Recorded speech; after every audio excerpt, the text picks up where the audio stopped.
Bíblia Sagrada é o único livro considerado como o maior best-seller da história, com mais de 4 bilhões de cópias vendidas no mundo todo, tendo sido traduzida em mais de 3.000 idiomas e dialetos. Mas a importância das Escrituras Sagradas não é somente histórica, mas também é eterna, como nos diz em Mateus capítulo 24, versículo 35. Os céus e a terra passarão, mas as palavras do Senhor jamais passarão. E é o que você verá no vídeo de hoje, através de algumas personalidades que tentaram desafiar a Deus brincando com a sua palavra e acabaram pagando um preço muito alto. Mas antes de irmos ao episódio de hoje, não se esqueçam de já deixar o seu like para nos apoiar, compartilhar o vídeo e se inscrever em nosso canal ativando as notificações. E faça parte da nossa grande família de adoradores. Que Deus te abençoe.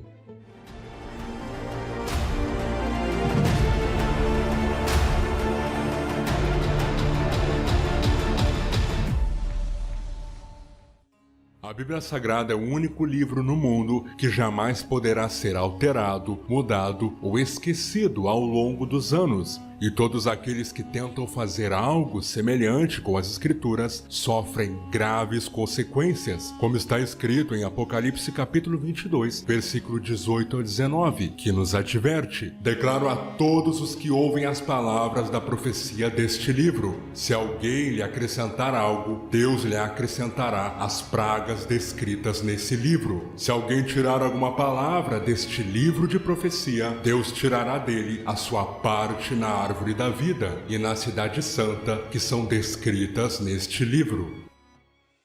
E esta palavra é uma revelação divina que tem se cumprido em nossos dias. Um exemplo disso foi o que aconteceu no ano de 2020 com o pastor Ed René Kivitz, da Igreja Batista de Água Branca, que afirmou durante um de seus sermões que a Bíblia continha erros e precisava ser atualizada para se encaixar nos moldes da sociedade atual, pois seus textos já estavam ultrapassados. Na época, o comentário polêmico do pastor gerou uma grande indignação por parte dos cristãos, e pastores famosos chegaram a se manifestar contra o posicionamento de Kivitz. Minha gente, o apóstolo Paulo em Romanos 12:2 diz: não vos conformeis com este mundo, mas transformai-vos pela renovação do vosso entendimento. Tiago 4:4 diz que qualquer que se constitui amigo do mundo constitui-se inimigo de Deus.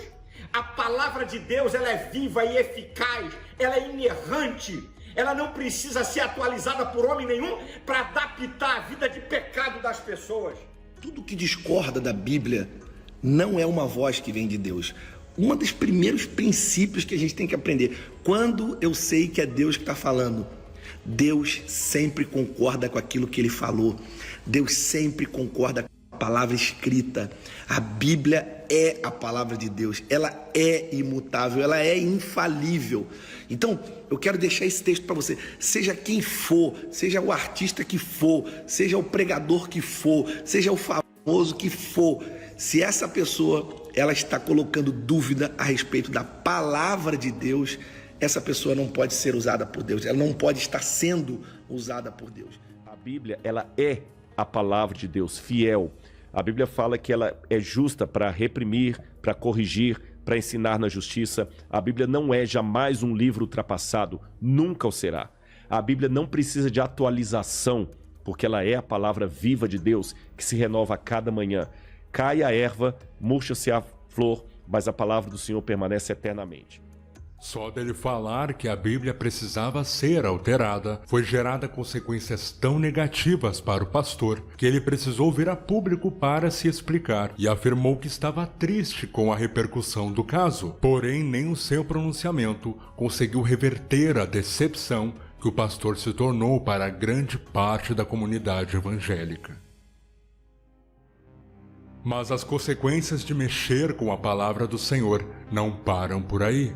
O famoso cantor de rock Marilyn Manson permaneceu por muitos anos como seguidor da Igreja do Mal de Anton LaVey, chegando a ser ordenado como sacerdote na mesma. Por conta disso, Marilyn sempre zombou do cristianismo e destruiu várias Bíblias em público para demonstrar a sua aversão às coisas de Deus.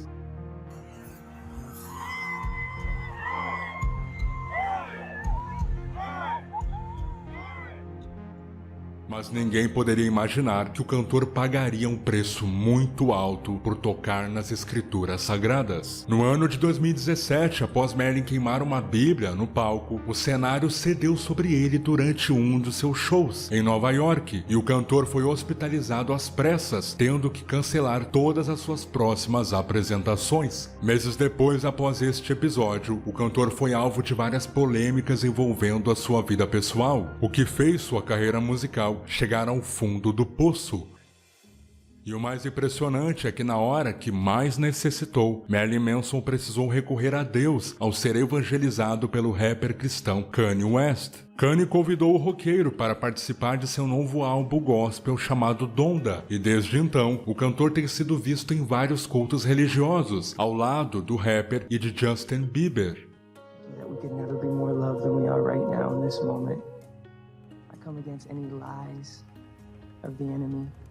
Any fear, we bind it in the name of Jesus. Your name is above it all. The name of Jesus is above it all. We cast out any demonic activity that would try to steal our peace today or steal our joy. E recentemente, Marilyn Manson teria se convertido ao Evangelho de Cristo segundo a imprensa americana. No entanto, se até um ex-seguidor da Igreja do Mal se arrepende do seu passado e tem que se render a Jesus após zombar das Escrituras, imagine o que Deus fará com aqueles que tentam fazer a sua palavra ser extinta. Pois foi o que o pastor Gesiel Gomes revelou durante uma ministração ao citar outros fatos envolvendo personalidades mundiais que acabaram pagando um alto preço por tocarem na Bíblia Sagrada. Voltaire, dá pena citar este nome. Voltaire, e nunca voltou. Voltaire foi a um cartório. Ele era francês e foi um cartório em Paris e fez um juramento lá, uma escritura. Declaro que empenharei todo o meu esforço e gastarei toda a minha fortuna, porque eu tenho um projeto na minha vida. Dentro de 100 anos não existirá mais este livro odiento chamado Bíblia Sagrada, e não existirá mais em território francês. O que tem de gente no mundo que não sabe quem é Voltaire. Agora, quantos tem a Bíblia nesta noite? Mas não é só isso não. Ele disse que dentro de 100 anos não haveria mais Bíblia no território francês. 45 anos depois que Voltaire morreu, a Sociedade Bíblica da França precisava de uma casa para fazer depósito de Bíblia, aproveitou a chance e comprou a casa de Voltaire. Aplausos para Deus! O que é isto? É a preservação sobrenatural. O comunismo entrou na Rússia, e quando entrou na sua fúria leonina, quando entrou na sua ânsia destruidora de apagar tudo que era referente a Deus, então isso está proibido ter a Bíblia. Primeiro foi, está proibido ter a Bíblia. Segundo foi, está proibido ler a Bíblia. E quando não se pode ter nem ler, é uma coisa realmente difícil. E as Bíblias começaram a desaparecer da Rússia. Foi uma coisa terrível. E essa praga infeliz foi para a China, e na China também começou a ser proibido ler e ter a Bíblia. Sabe o que acontecia? Houve então o surgimento da igreja subterrânea. E naquela época uma Bíblia era uma coisa tão valiosa. E as Bíblias começaram a desaparecer. O governo confiscou, prendeu, queimou, destruiu, e estava para fazer uma grande festa, declarando que não havia mais Bíblias na Rússia. Mas eu só quero lembrar duas coisas. No tempo da igreja subterrânea, os pastores levavam o exemplar da Bíblia para uma reunião de crentes que era completamente ignorada pelo governo. E quando chegava lá, ele fazia uma coisa que hoje nós não faríamos de maneira nenhuma, mas eles faziam, e naquela época é muito justificável. Eles pegavam o exemplar da Bíblia e partiam, abriam todas as folhas e distribuíam: leva esta folha, leia esta semana e devolva na próxima semana. Leva esta folha, leia esta semana, porque ninguém podia ter a Bíblia. Então era assim. Sabe o que acontece? Vocês têm notícia por onde está o comunismo? Vocês têm notícia? Não tem notícias. Mas o prédio onde deveria a KGB, no centro de Moscou, o prédio que a KGB comprou para fazer uma escola de comunismo para dominar o mundo, aquele prédio foi comprado por uma igreja. Sabe para quê? Para fazer depósito de Bíblias em russo, para mandar Bíblias para todo mundo. Aplauda outra vez ao Senhor Jesus. Este livro é sobrenatural na sua preservação. Se você quer saber o que Deus pensa, leia a Bíblia. Se você quer saber como Deus é, leia a Bíblia. Se você quer saber onde Deus mora, leia a Bíblia. Se você quer saber o que Deus está fazendo hoje, leia a Bíblia. Se você quer saber o que Deus fez 2 milhões de anos para trás, leia a Bíblia. Se você quer saber o que vai acontecer daqui a 1 milhão de anos, leia a Bíblia. Se você quer saber sobre a derrota do diabo, leia a Bíblia. Se você quer saber o futuro da igreja, leia a Bíblia. Se você quiser saber sobre os anjos, leia a Bíblia. Se você quiser saber que a terra é redonda, não precisa ler um manual de geografia. Vá na Bíblia Sagrada, no livro de Isaías. A sabedoria e a ciência, o conhecimento e o saber, o poder e a graça e a glória e a justiça e o amor e a soberania e a perfeição, tudo que é de Deus está neste livro. Mãos levantadas para glorificar o nome deste Deus. Mas eu queria dizer uma coisa mais deste livro. Quando você lê a Enciclopédia Britânica, e ninguém vai ler a Enciclopédia Britânica como lê o livro, você consulta lá um item. Faça favor, você não vai ler a biblioteca. Não me faça contar uma história nesta tribuna. Eu que não sou um contador de histórias, não me faça contar uma. Como aquele cidadão que recebeu um presente de um amigo e disse: olha, eu quero te dar um lindo presente. Senhor, obrigado, o que é isto? É um dicionário. Dicionário, que beleza, vou. E então ele foi. E daqui a um mês o amigo se encontrou com ele. E aí, meu amigo, você recebeu o meu presente?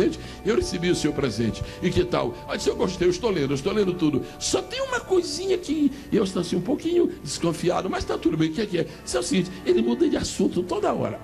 Toda hora muda de assunto. Era um dicionário muda de assunto toda hora. Você não vai ler Enciclopédia Britânica de ponta a ponta, que muda de assunto toda hora. Agora, a Bíblia é interessante. A Bíblia é o único livro que muda de assunto toda hora e permanece no mesmo. A Bíblia é o único livro que muda de assunto toda hora e não sai do seu tema. O tema da Bíblia é Cristo. A força da Bíblia é Cristo. A glória da Bíblia é Cristo. A luz da Bíblia é Cristo. O poder da Bíblia é Cristo. O amor da Bíblia é Cristo. O sacrifício da Bíblia é Cristo. A esperança da Bíblia é Cristo. A graça da Bíblia é Cristo. A autoridade da Bíblia é Cristo. O passado da Bíblia é Cristo. O presente da Bíblia é Cristo. O futuro da Bíblia é Cristo. A eternidade da Bíblia é Cristo. E a igreja de Cristo está na Bíblia. Oh, aleluia! Glorificado seja nesta noite o nome precioso do Senhor. Mas há uma coisa que eu queria destacar esta noite: sobrenatural é a capacidade que a Bíblia tem. E eu volto ao argumento da Enciclopédia Britânica. Pessoas que leram a Enciclopédia Britânica, elas ficam capacitadas, mas ficam capacitadas numa área horizontal. Você fica sabendo muita coisa sobre geologia, se você consultar os manuais de geologia. Você fica conhecendo muita coisa sobre o Oceano Atlântico. Agora, interessante, a Bíblia é a geografia das geografias. Porque quando você lê geografia, você entende. Se eu falar de tantos mares, e dizer: eu já conheço todos os mares da terra. Quando você lê a Bíblia, tem um mar que você não conhecia. É o chamado mar do esquecimento. Bendito seja o nome do Senhor. A Bíblia está acima de todos os manuais de conhecimento, de sabedoria, de inteligência e de saber humano. Pois bem, mas a capacidade especial da Bíblia que eu quero destacar esta noite: você lê um livro e ele lhe produz conhecimento. Você lê um livro e ele pode animar você. Você lê um livro e ele melhora as suas reações psicológicas. Agora, nenhum livro deste mundo é capaz de produzir esperança. Leia, não produz. Se você ler a Bíblia tem essa característica sobrenatural.